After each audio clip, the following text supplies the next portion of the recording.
This video is brought to you by Nebula. Quebec is unique in Canada, not just for its size, but for its culture, and of course for the predominance of the French language.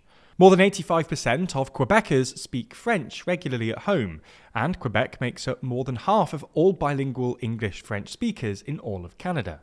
This divide in language and culture has been a heated topic in Canada for centuries, but has always resolved with Canada being united. However, there is perhaps momentum to upend the status quo. According to 338 Canada, the Bloc Quebecois, a Quebec separatist party committed to achieving independence from Canada, could win the second most seats in the upcoming Canadian election, potentially making it the official opposition. In provincial politics, the Parti Québécois, another separatist party, is polling well enough to form a majority government in Quebec when provincial elections are held in 2026. The last time separatists were in positions of prominence like this was in the mid-1990s, which resulted in a Quebec independence referendum being held.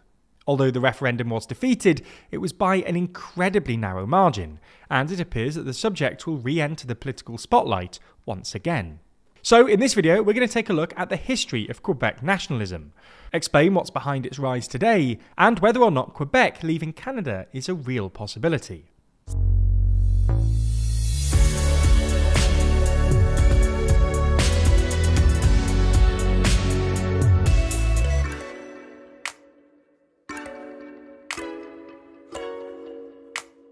Explore which world leaders are winning and which are losing every week with our new podcast, The World Leader Leaderboard. Find it over on the TLDR Podcast YouTube channel or in your favourite podcast app. First, a bit of context.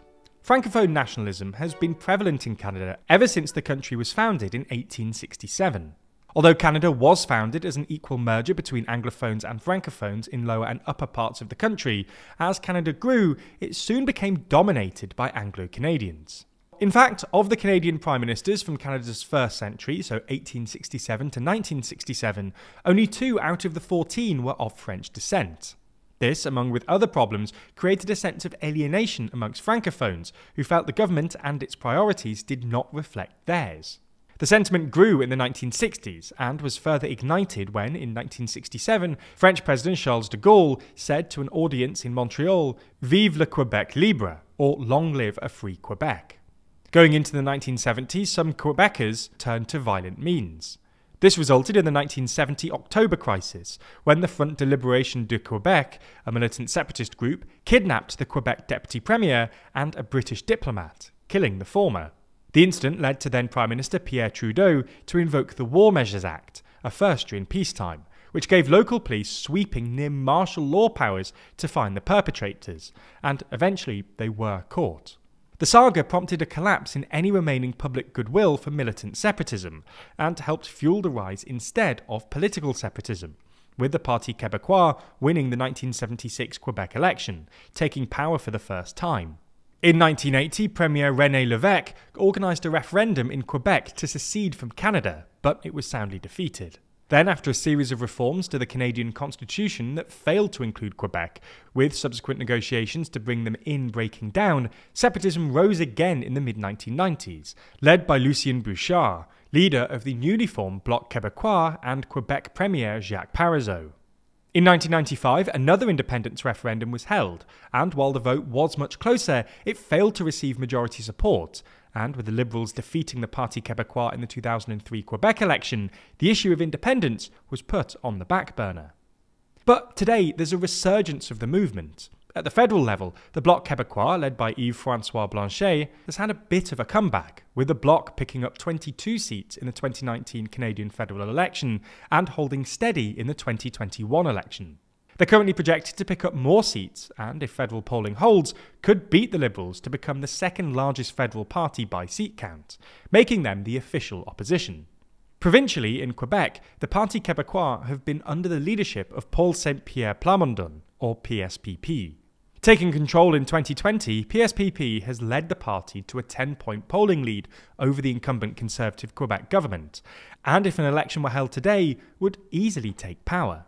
The reason for this surge has mainly been dissatisfaction with the current federal and provincial governments. It's no secret that incumbent governments around the world are facing turmoil, and in Quebec, it's no different. Quebec Premier François Legault has approval ratings in the 30s, And if you've seen our videos on the now outgoing Prime Minister Trudeau, you know he's not a popular guy either. This has likely made more hardline Quebec nationalists go to Parti Quebecois at the provincial level and the Bloc at the federal level. And with the federal Liberals likely to make an Anglophone their new party leader, support for the Bloc may continue to rise. That brings us to the ultimate question, given what we've just outlined. Will Quebec leave Canada anytime soon? Even with the rise of these separatist parties, Quebecers seem pretty happy being with Canada.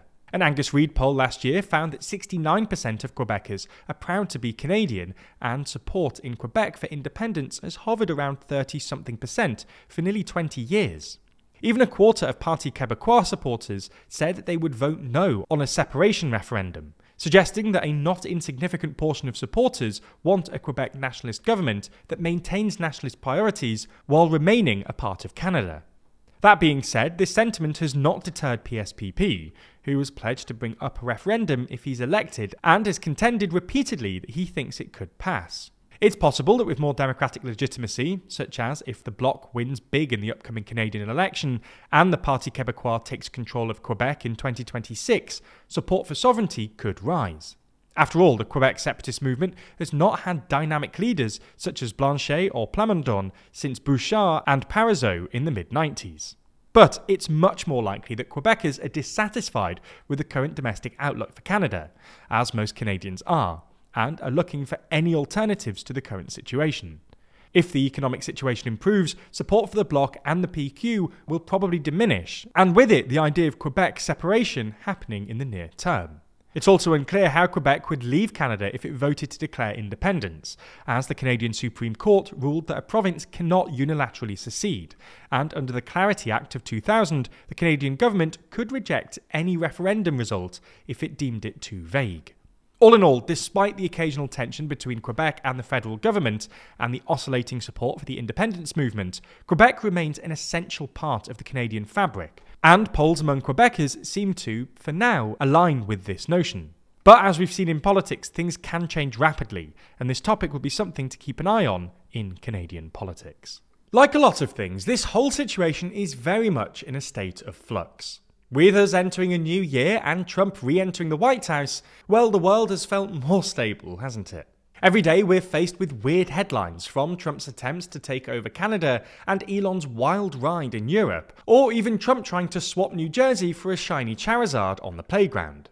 Okay, that last one might not be real, but we do dive into the chaotic world of US politics in our series WTF USA. That's our series where we explain everything that's happened across the pond in the land of the free. Because while the election might be over, with Trump in the Oval Office, the number of WTF moments only looks likely to increase. Unlike some of our other more serious videos, the tone of WTF USA is more light-hearted, and takes something of an irreverent look at what's going on. If you're interested, WTF can be found exclusively on Nebula. Now, if you didn't know, Nebula is an independent creator-owned streaming platform that specialises in thoughtful content. Over there you can find creators like Wendover Productions, Real Life Law and Legal Eagle, with many of them releasing their very own original series on the platform. We're super proud of WTF USA, and we hope that with your support, we'll be able to make other interesting, weird, and entertaining series with Nebula in the future. So signing up genuinely helps TLDR to grow and expand. You can also watch every normal TLDR video on Nebula ad-free, and in some instances before they land on YouTube. If you're not a member already, click our link in the description to get 40% off. We really hope you check out the series, and as always, thanks for your support.